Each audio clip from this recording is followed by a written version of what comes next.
Welcome to the 45th episode of Dialogika, a podcast between two friends about the latest in politics, society, and feminism in Indonesia and the world. I'm Stephanie Tangkilisan. And I'm Sweden Lee. And this week we're talking about Dialogika, turning 2 years old! It is officially in the terrible 2 stages. Like the last 2 years hasn't been so terrible. Except it has been. Yeah. So we just wanted to talk today about thanking our listeners and kind of just like trying to self-crit ourselves and see how we've maybe have grown, hopefully. And just especially for our listeners who listen to us from the beginning, thanks so much for sticking around and listening to us talk. Thank you so much for sticking around, listening to the audio quality hopefully get better. Yeah, and hopefully us getting better at this thing? Question mark? Yeah. And Steph's going to share about some of the projects she's working on at Columbia right now, which is part of why she hasn't been as present in some of our episodes. But yeah. It's going to be a little bit more rambling and a little bit more reflective than our usual conversations. But, I think it's worthwhile to self-crit and look back on what we've done over the last 45 plus episodes with all the bonus episodes. And yeah. So without further ado, here's to it.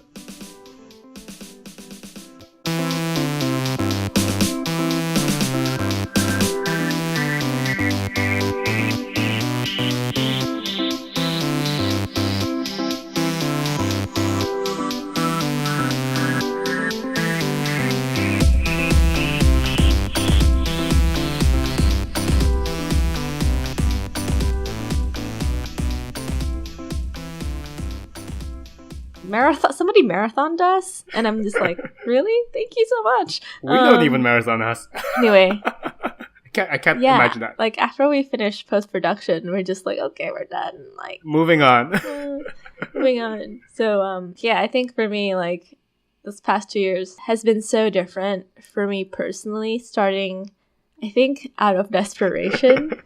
In the beginning, it was definitely desperation. Right? Like we were so stuck in Jakarta, going to malls, going to coffee shops. I mean, I still do that. And and like talking only to each other and ranting about stuff to each other. Mm-hmm. That we decided to do something more productive in our free time, which is do this podcast.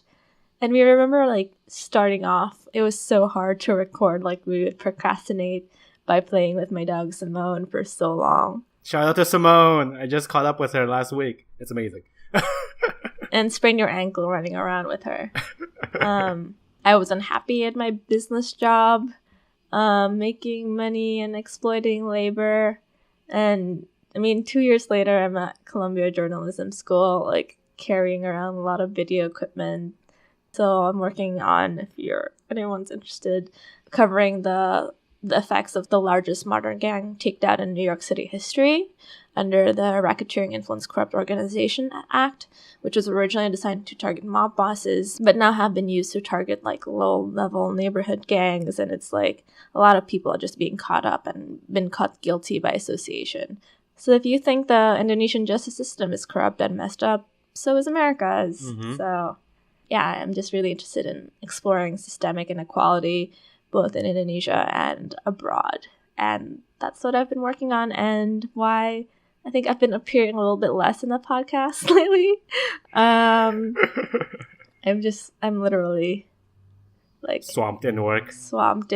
And then that's like the main thing I'm working on. I'm also writing a piece on the secret war between the Indonesian police and the military, which will be shared, and hopefully I'll have some of the sources I'm interviewing for that appear on this podcast, so look out for that. I think I don't know about you, right? But I think it's amazing to imagine that 2 years ago we were just doing this podcast out of desperation, out of fun.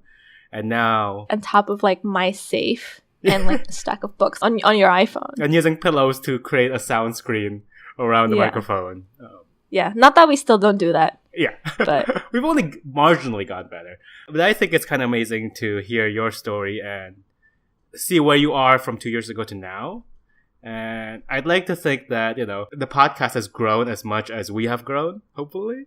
At least in terms of us getting more interesting stories, more in-depth stories, and a lot of voices that wouldn't be heard in many other platforms to a wide variety of audiences, right? In Indonesia and beyond. I mean, we take the time to, in our interviews, not interview white men. Wait, have you ever interviewed white men? Well, technically for the East Timor episode. Oh, right. John. Oh, but John's a sweetheart.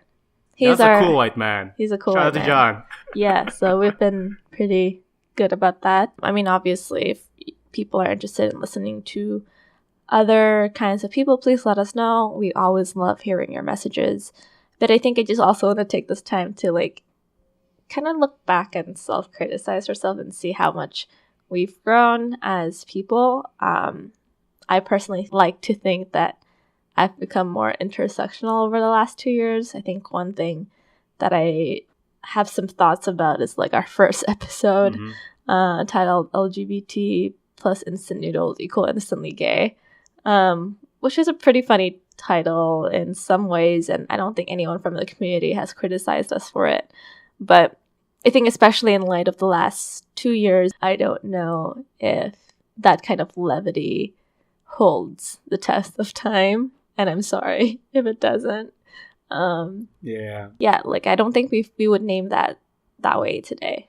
No, and I do think, yes, you're right, it probably hasn't stood the test of time, but I also do think it is a indication of how things have gotten worse since 2 years ago and how the situation has really gotten more serious.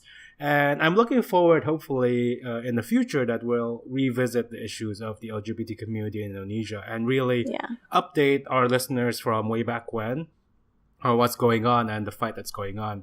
But yeah, I mean, listening back to that episode, we really tried to be super serious and super academic, even though we're not. But I think it showed what is, I believe, to be our mantra or the charming part of our conversation, which is our flimsy but earnest logic. we're honestly earnestly trying to do this well, and as intersectional feminists, I think one thing I'm just looking at some of our titles, and I'm one other thing that I was male feminists manning the mantle. Yeah, we were scraping the bottom of the barrel a little bit with that one, but we're all human. Yeah. I think, especially for me, I've gotten a little bit more cautious with the using female, male as a designation of gender as opposed to sex. And I kind of want to revisit our gender episode at some point as well, because I think my thoughts around that hopefully has grown quite a bit. And it's a lot more nuanced than some people. And less binary, right? Yeah, less binary than I think it should have been.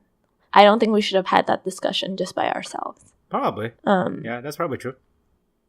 So yeah, sorry, listeners, about that. We want to hold ourselves accountable, right? And we definitely, and listeners, if you think the same or otherwise, please let us know on social media or email us. But I think, we try our best to talk about these issues in as earnest and as an authentic a way as possible between the both of us, but we're still pretty cis heterosexual people, and cis heterosexual people are trash. So I'll put myself in the garbage. Yes. And we really wouldn't be offended if people called us out. And I think one thing I actually really like about myself is that I'm really open to being criticized and changing my mind. I'd like to think I've grown more empathetic lately in the last 2 years, and understanding that there's a lot more nuance in the world, and to not take my thoughts too seriously. Because what do I know? I know nothing. I try to know a lot, but I do not.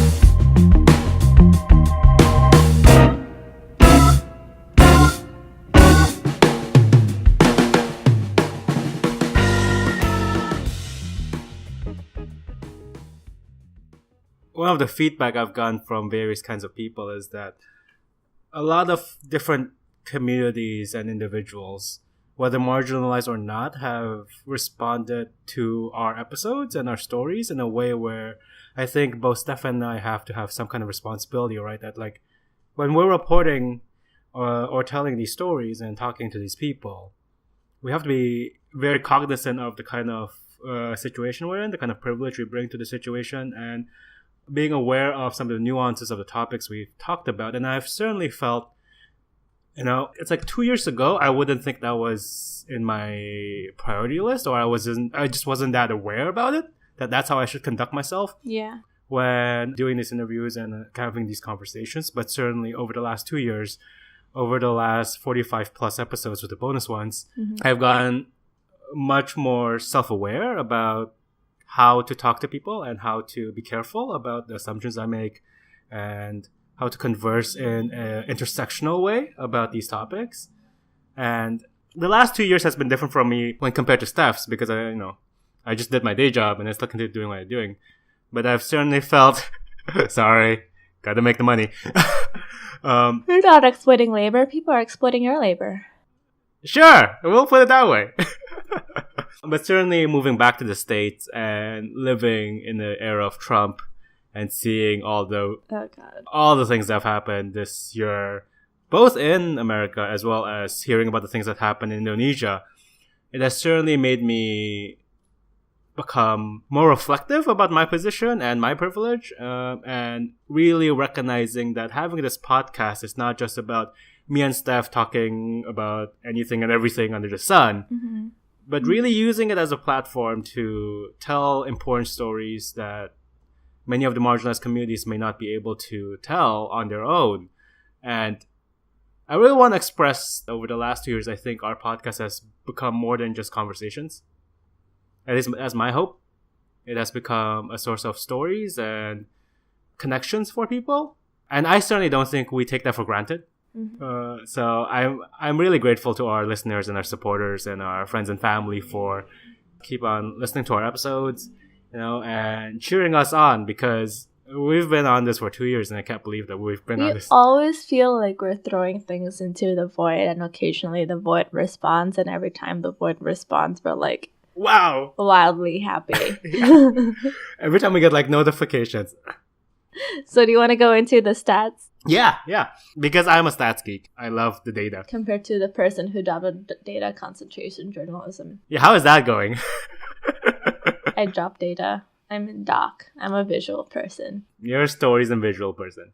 But yeah, one of the things we've discovered over the last 2 years is that to date, as of this week, we've had more than 8,000 plays of our episodes, How do we know that? It's from SoundCloud, and SoundCloud is the source of all the plays, because iTunes also pulls from SoundCloud. I see. We've gotten over 8,000 plays, and 10% of which actually came from February.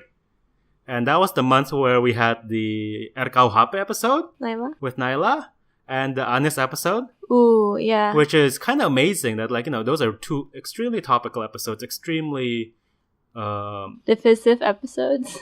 Yes. But we've gotten a lot of responses and good feedback, as well as bad feedback, from people in Indonesia and elsewhere. Oh yeah, we got the RKUHP episode that we did with Naila was the episode most commented on and hated on by there was certainly a lot of hate. The Muslim cyber army. But my attitude towards haters, I love them. Yep. And they make me feel like I exist. And doing good work.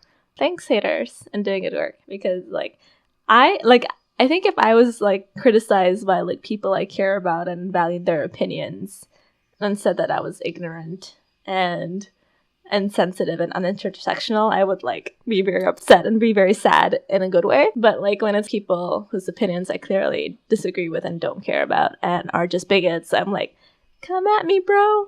What's also really really cool about that, actually, a lot of people kind of defended our side of the argument, or the progressive side, against the bigots. And those are not paid bots. So that's really, thanks so much, guys. Yeah, thanks so much. We don't really engage on social media in terms of responding to these kind of hateful comments, speech. But it's really encouraging to hear others sort of fight back and have a conversation. Sometimes not. Sometimes a shouting match. But still, there's back and forth, which I think is always good. Should we step in? We should have stepped in. Well, I don't know how to step in, because we're always taught to not feed the trolls. Mm-hmm. But I mean, maybe we as cishet people have the emotional labor and duty to do so in this kind of circumstance. So, self-criticizing us again for this. Mm-hmm. Sorry, listeners who fought back. But thank you. Like, we always respond to like private messages and emails in our contact sheet, but comments sometimes, given that we have our own Facebook and we share this Dialogika account, it's like kind of hard for us to both see what happens. And we're also on a different time zone, like the furthest away as possible. And we're also in a different time zone. And like, if we get a message on Facebook and to our page, we get an email about it. But yeah, so yeah, like, sorry about that. But we'll always, I think we have 100% response rate for messages. We try our best. Some of their stats that I think is interesting is that out of the 8,000 plays we've had of our episodes so far, over 5,000 of those are from Indonesia.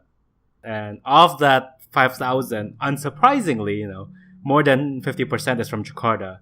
Shout out to all the Jakartans listening to us. But thanks, Jakartans. But it's also interesting to hear that, we've got people from Makassar and Malang and Denpasar listening to us as well. That's interesting, and we really appreciate all our listeners from across Indonesia. Ooh. And then we have also a lot of listeners from America, and the biggest of which comes from the city of Ashburn in Northern Virginia. That's random. I think I have a theory about it because Ashburn is like a city near DC. And there is a big Indonesian diaspora in the Virginia area around DC. So that's my theory. How big? Big enough to sustain like Indonesian restaurants. Because that's like Elmhurst in New York. Yeah. Listeners, if you are from Ashburn, Virginia, or Elmhurst in Queens, you should reach out to us and tell us why. And shout out to the Bules who listen to our podcast to find out Indonesian politics. Yeah. A great story is that just a week ago, one of our listeners, and I hope he doesn't mind that we give him a shout out like this, Jason Katz-Brown, who reached out to us privately on Facebook, actually was in Jakarta while I was in town, and we met up, and it was kind of such a wildly unexpected thing to meet somebody that has been listening to your episodes, and we've never met before. We've only, we're basically strangers, but, we've met and had coffee in town, and we talked about Dialogika and how he's very interested in helping out with the nonprofit community here and really concerned about the issues, very specific issues too. He was saying that he was really inspired by the Kendeng episode about the Kendeng farmers. Oh, interesting. As well as some of the other more Indonesian episodes. And it was just really encouraging to know that what we're saying to the, that the podcast abyss is being heard by others, and it's inspiring them to do things. So shout out to Jason for reaching out, and yeah, it was super cool. I would not have expected our ramblings to have produced an experience like this.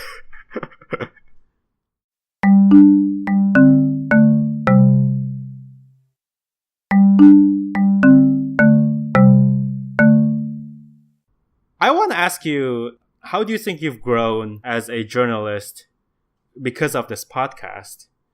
I think you've started to move more towards that even before Columbia. Really? You think so? I think so. I don't think I was a journalist when I started this podcast at all. Not journalist per se, but somebody who is actively seeking out stories and trying to find those conversations. I think I wasn't. I think before I was more like looking at topics, instead of thinking of telling a story. Mm-hmm. I don't think we've managed to do that in the podcast as much because creating an audio story is like a lot of time and work and a lot of producing. Shout out to Radiolab for doing it the best.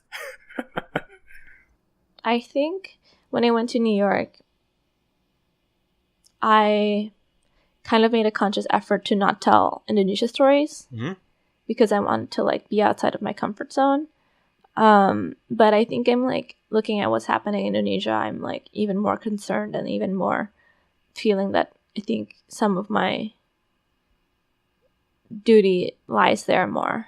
Some story ideas that I have is like I really want to do an archival documentary on 1965, interviewing all of the 1965 political survivors who are dying right now from old age, right? Yeah, and getting their stories before they pass. And getting their stories, like doing kind of an oral history project. And I think in terms of how I've grown, it's like I really realize as a journalist, my role is not to really have my own personal voice and opinions about stuff, but finding people who have lived an interesting life and or like broken system stories. So like how, you know, people with the best intentions have failed a particular community, or due to complacency have failed people. Those are, and like large systemic things. I think I'm a lot more interested in large systemic failures and problems than just individual. I mean, the individual narrative is important to highlight the larger systemic issue. But I think I've also really grown in terms of like investigating things a little bit and like trying to fact check things. I think the truth is more important than ever. We're trying to get the truth is more important ever in this time of like fake news. And I can only try to do my best in that fight by doing my reporting well. And I think I've grown a lot more respectful of the good journalism that people do. Like it takes so much effort to like make proper investigative journalism, and finding stories is incredibly difficult.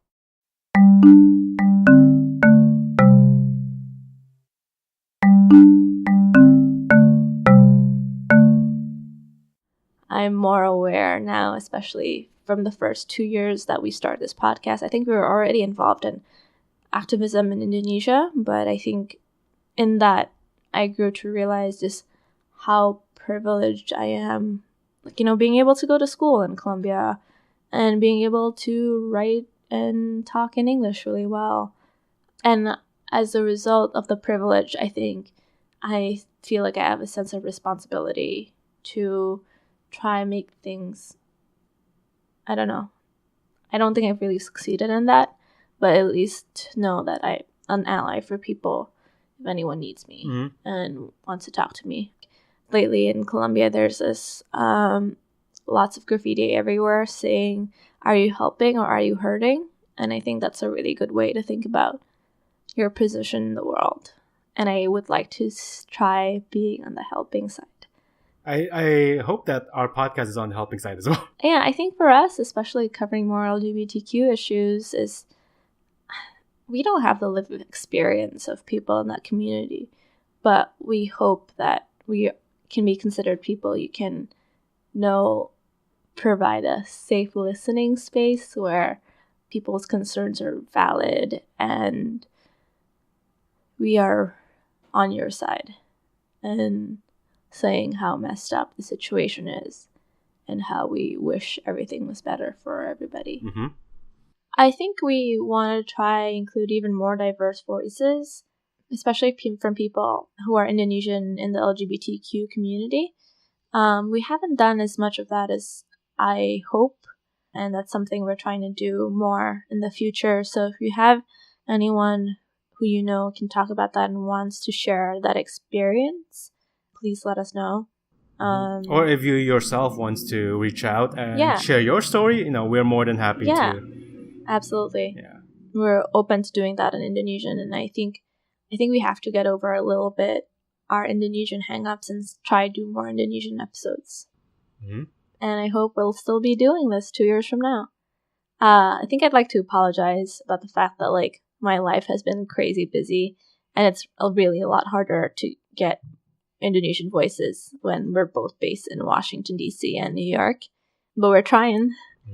And I think we just also want to thank this little baby of ours about, you know, like forcing us to like stay engaged and find new things and talk to new people, because I think without it, my world would be a lot smaller without this podcast. Yeah. And for me, I think one of my goals for the podcast is to continue finding the most interesting and the most in-depth stories so that we're not just glossing over a lot of these issues and talking about them in a cursory way. I think the podcast has really compelled me to dig deeper as a non-journalist, as a non-reporter, to really dig deeper, not only into certain topics and issues, but also just to engage more with different kinds of people and have more meaningful conversations. Right. And I really do hope that our future episodes and our future stories will continue to do that and really open up our worlds, you know? Yeah. You never know what's going to happen, right? Like,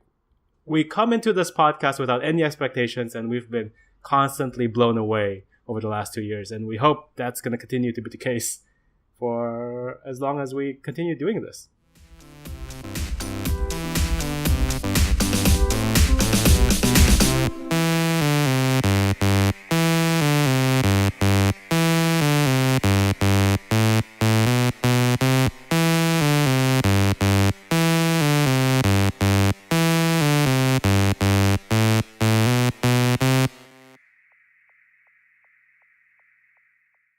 Thank you so much for listening to this episode. You can find more information and resources of whatever we talked about on our website, dialogika.id. Music credits to John Dealey, Lee Roosevelt, and of course, Broke for Free. If you like what you hear and want to support us, please review our podcast on the Apple Podcast app or whatever app you use to listen to your podcast. And please share our podcast with your friends. It's the best way to spread the word about Dialogika. If you want to get more involved, we'd love to hear from you. Our email is dialogikapodcast@gmail.com, or just shoot us a message on our Facebook page. You can also find us on Instagram, YouTube, SoundCloud, and now Twitter. Please follow us on these various platforms. Our Twitter handle is @dialogikapod. Also, follow me on Twitter. It's Steph Tank. That's STEPHTANGK. Thank you again, and see you guys next time. Bye!